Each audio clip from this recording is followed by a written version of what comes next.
दोस्तों, आप सबको प्रभु यीशु के मधुर और मीठे नाम में जय मसीह की। दोस्तों, मैं सबसे पहले उस खुदा को धन्यवाद करता हूं जिसने हमारे जीवन में आज ऐसा मौका दिया कि मैं आपके सामने में आकर के परमेश्वर के वचन से कुछ बातचीत कर सकूं। दोस्तों, मैं सबसे पहले माफ़ी मांगना चाहता हूं क्योंकि मैं अभी आप लोगों के लिए रेगुलर परमेश्वर के वचन को लेकर के नहीं आ पा रहा हूँ। आप लोगों ने कमेंट के द्वारा बहुत सारे सवाल हमसे आपने पूछा है। आप थोड़ा सा मुझे समय दीजिए, मैं समय रहते ही कुछ दिनों में ही आप लोगों को वीडियो के माध्यम से उस कमेंट का जवाब देने का प्रयास जरूर करूंगा। आप थोड़ा समय दें क्योंकि अभी थोड़ा सा मैं बिजी चल रहा हूं और बहुत कुछ कलीसिया में काम है जो करने के लिए बचा हुआ, इसीलिए मैं आप लोगों के लिए वीडियो बना करके नहीं ला पा रहा हूं। थोड़ा मुझे समय दे, मैं समय रहते ही बहुत जल्द आप लोगों के बीच में आपका कमेंट का जवाब देने के लिए जल्द ही उपस्थित हो जाऊंगा। दोस्तों, चलिए इस वीडियो को हम शुरू करते हैं। इस वीडियो के माध्यम से आज मैं आप लोगों को आज बतलाने वाला हूं, क्या मसीही स्त्रियां अपने अपने पति के अधीन में रहना चाहिए या नहीं।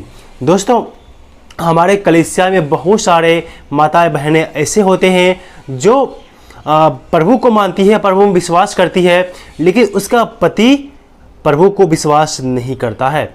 उसका पति प्रभु में विश्वास नहीं करता है। कितना के तो हाल ही में पिछले कुछ दिनों में एक बहन ने मुझे कमेंट करके बताई है कि सर, मैं प्रभु में विश्वास करती हूँ, मैं चर्च भी जाती हूँ, मैं प्रार्थना करती हूँ, लेकिन मेरा पति इनकार करता है और मेरा पति प्रभु यीशु को नहीं मानता है और वो प्रभु यीशु मसीह को गाली देता है और हमें भी गाली देता है।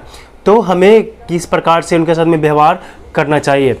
तो मेरे प्रिय भाई बहनों, आज मैं आप लोगों से यही करना चाहता हूं कि जो आज परमेश्वर का वचन आज से करने जा रहा है, आप इस वीडियो को पूरा जरूर देखिए ताकि परमेश्वर का वचन आप अच्छी तरीक़ा से सीख सको और अपने मसीह जीवन में आप आगे बढ़ सको। क्योंकि मेरे प्रिय भाई बहनों, यहाँ पर लिखा हुआ है पहला पत्रस की पत्री उसका 3 अध्याय का 1 वचन से 6 वचन तक हम पढ़ेंगे और उसे आपको समझने का प्रयास करेंगे। तो इस वीडियो को हम शुरू करते हैं और यहाँ इस प्रकार से लिखा हुआ है, हे पत्नियों, तुम भी अपने अपने पति के अधीन रहो, इसीलिए कि इनमें से कोई ऐसे हो जो वचन को ना मानते हो, तो भी तुम्हारे भय सहित पवित्र चाल चलन को देखकर बिना वचन के अपने अपनी पति के चाल चलन के द्वारा खिंच जाए। यहाँ परमेश्वर को वचन आप लोगों से कहना चाहता है कि हे पत्नियों, तुम अपने अपने पति के अधीन में रहो। यहाँ पर पतरस आप लोगों से परमेश्वर को वचन ये कहना चाहता है, आप अपने व्यवहार के द्वारा आप अपने पति को बचा सकते हैं जो परमेश्वर को विश्वास नहीं करता है। अगर जो आपका पति परमेश्वर में विश्वास करता है तो बहुत खुशी की बात है। आप एक परिवार मिलकर के परमेश्वर की आराधना कर रहे हैं, इससे बहुत खुशी की बात है। लेकिन अगर कितने माता बहनें ऐसे होते हैं जो खुद तो विश्वास करती है यीशु मसीह में, लेकिन उसका पति या उसका परिवार यीशु मसीह को विश्वास नहीं करता। उन सारी पत्नियों से परमेश्वर का वचन आज कहता है कि आप अपने व्यवहार के द्वारा अपने पति के उद्धार का कारण बन सकते हो। यह साफ लिखा हुआ है, और इनमें से हे पत्नियों, तुम सब अपने अपने पति के अधीन में रहो, क्योंकि इनमें से कोई ऐसे होंगे जो वचन को नहीं मानता होगा, जो वचन पर विश्वास नहीं करता होगा, लेकिन पत्नियों के व्यवहार से, उनके पवित्र चाल चलन के द्वारा उसका पति खिंच जाए और यीशु मसीह में विश्वास करने लगे। ऐसा होता है हमारे समाज में। अगर जो आप अपने पति के अधीन में रहते हैं, उनकी आज्ञाओं को पालन करते हैं, उनकी नज़र में आपका जो व्यवहार है वो बहुत सुंदर है, बहुत अच्छा है, तो वो आपको तारीफ करेंगे और आपके अच्छे व्यवहार के कारण वो मसीह को भी ग्रहण कर सकता है, वो उद्धार पा सकता है। अगर इस तरह से अब अपने पति का उद्धार का कारण आप बन सकते हैं। मेरे प्रिय भाई बहनों, आज मैं आपसे कहना चाहता हूं, क्योंकि बहुत सारे लोग ऐसे नहीं होते हैं, ऐसे जो बाइबल को नहीं पढ़ते हैं और चर्च में भी नहीं जाते हैं, और बहुत सारे लड़का भी और आदमी भी जो पतियां लोग हैं वो भी बहुत चर्च में नहीं जाते हैं। लेकिन बाइबल क्या बतलाता है कि तुम मसीह की पत्रियां हो। अगर जो हम चर्च में जाते हैं, आप चर्च में जाती है या जाता है, तो आप परमेश्वर के वचन को, कलाम को सुनते हैं, उनको वचन को पढ़ते हैं और जानते हैं प्रभु क्या है।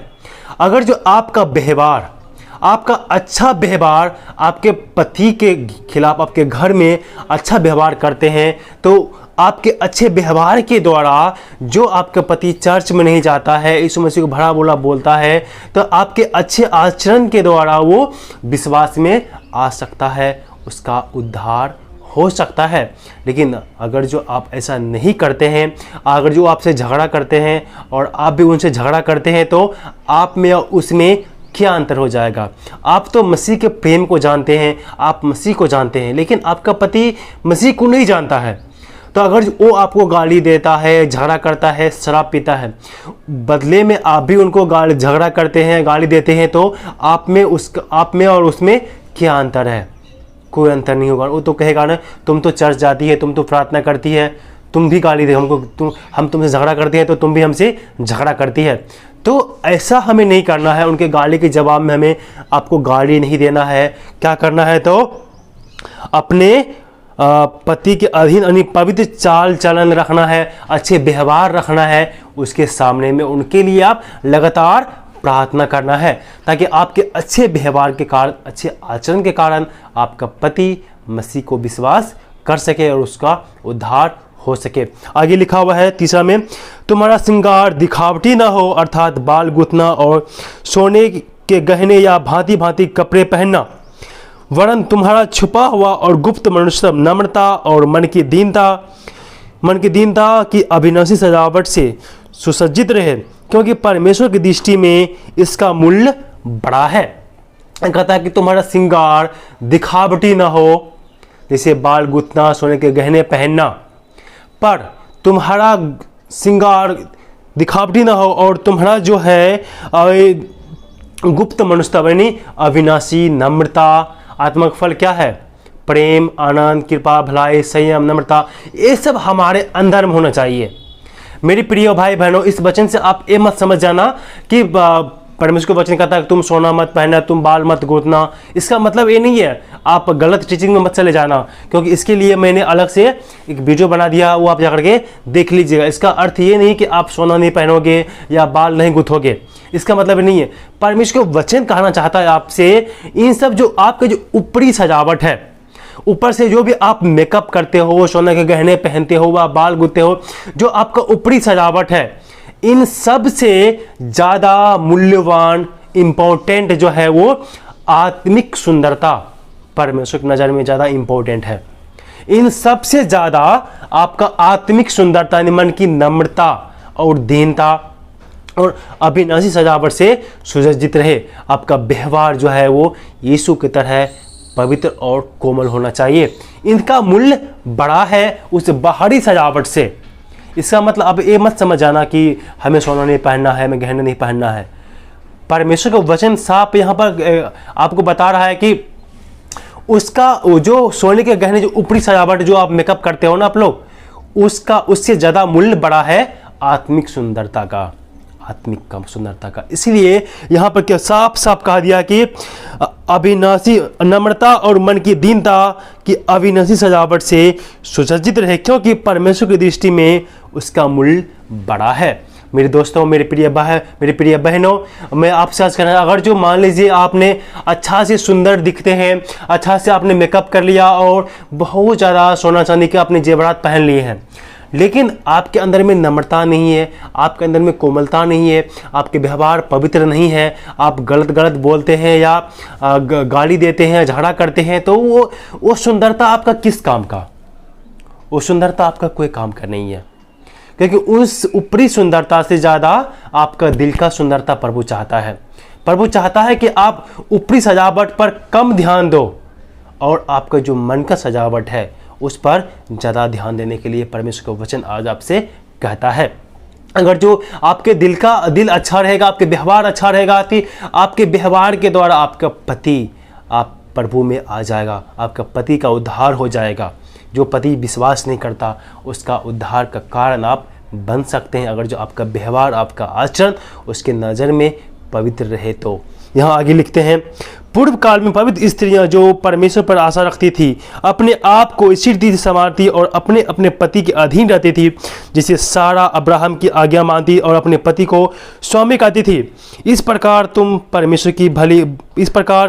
तुम भी भलाई करो और किसी प्रकार के भय के अधीन न हो, तो परमेश्वर की उसकी बेटियां ठहरोगे। इसीलिए मेरे प्रिय भाई बहनों, अगर जो यहाँ पर पतरस साफ साफ एक उदाहरण आपको देता है कि तुम इस सारे जो पवित्र स्त्रियां, जो पूर्व काल में जो पहले की जो स्त्रियां थी, अपने आप को इसी रीति संवारती थी। यहाँ सारा का उदाहरण दिया, वो अब्राहम के अधीन में रहती थी, अब्राहम के हर एक आज्ञा को वो मानती थी। लेकिन मेरी प्रिय बहन, मेरे प्रिय भाई, आपको एक सवाल यहाँ पर आता होगा कि अभी के पत्नियां भी अपने पति को स्वामी बोले, तो जवाब है बिल्कुल नहीं। इस नए नियम में यीशु मसीह के समय में कोई दास नहीं है, कोई स्वामी नहीं है, हम सब एक समान है। ना कोई दास है, ना कोई स्वामी है, ना कोई यहूदी है, ना कोई यूनानी है। हम मसीह में सब एक समान है। अपने पतियों को स्वामी नहीं बोल सकते अभी, क्योंकि वो भी है स्वामी नहीं है। हम सब एक समान है। और यहाँ पर कहते हैं ओ हाँ, लेकिन सारा अपने पति के पूरा अधीन में रहती थी, अपने आप को पूरा समर्पण अपने पति के हाथ में रखा था। इसीलिए आज की पत्नियों, आज आपके परमेश्वर का वचन आपसे आज कहना चाहता है, आप अपने पति के अधीन में रहें और आपके जो सजावट है वो ऊपरी नहीं परंतु दिल का होना चाहिए, क्योंकि परमेश्वर जो है वो फेस नहीं देखता, वो दिल देखता है कि आपका दिल में क्या है। इसीलिए अपने पवित्र चाल चलन के द्वारा अपने पति का उद्धार के कारण आप बन सकते हैं। एक जगह और मैं आपके लिए वचन को पढ़ूंगा, तीतुस की पत्री उसका 2:5। यहाँ इस प्रकार से लिखा हुआ है, और संयमी, पवित्रता, घर का कारोबार करने वाली, भली और अपने पति के अधीन रहने वाली हो, ताकि परमेश्वर के वचन की निंदा ना होने पाए। आप अगर जो पत्नियां हैं तो आपको पूरे घर को आपको संभालना है, पूरे घर का कामकाज करना है और अपने पति के अधीन में रह करके करना है। लेकिन अपने पति के अधीन में रहने का मतलब ये नहीं कि आप प्रभु से बाहर चले जाओ, वचन से बाहर चले जाओ। अधीन में रहना है, लेकिन प्रभु में रहना है। और क्या करना है, ताकि आप परमेश्वर के वचन की निंदा नहीं होने पाए। इसका मतलब यह है, अगर जो आप परमेश्वर के अपने पति के अधीन में नहीं रहते हैं, आप उसी की तरह गाली करते हैं, उसी की तरह झगड़ा करते हैं जो आपके पति करते हैं, तो आप में उसको कोई मेल जोल नहीं होगा, तो उसके बराबर भी आप हो जाएंगे। ऐसे करेंगे तो आप परमेश्वर के निंदा होगा, क्योंकि आपके वजह से परमेश्वर का निंदा नहीं होना चाहिए। आपके व्यवहार की वजह से, आपका आचरण के वजह से, आपका आचरण जो है, आपका व्यवहार जो है, पूरा पति के अधीन होना चाहिए और पति की आज्ञाओं का पालन करना चाहिए और मसीह में अपने जीवन को और ज़्यादा पवित्र और अच्छा बनाने का कोशिश करते रहना चाहिए। अगर आपका व्यवहार अच्छा है तो आप उस अच्छे व्यवहार के द्वारा, अच्छे आचरण के द्वारा आपका पति जो प्रभु को नहीं जानता, जो नहीं मानता, वो प्रभु में खींचे चले आएंगे आपके अच्छे व्यवहार और अच्छे आचरण के कारण से। इसलिए दोस्तों, इस वीडियो के द्वारा परमेश्वर आप सबको आशीष दे। मैं उम्मीद करता हूं कि इस वचन के द्वारा परमेश्वर आप सबको आशीष दिया होगा और इसी आशीष को दूसरों तक पहुंचाने के लिए इस वीडियो को आप शेयर कर दीजिए और चैनल को सब्सक्राइब करके इस वीडियो को लाइक कर दें। इस वीडियो में फिलहाल इतना ही। परमेश्वर आप सबको इस वचन के द्वारा आशीष दे। आमीन।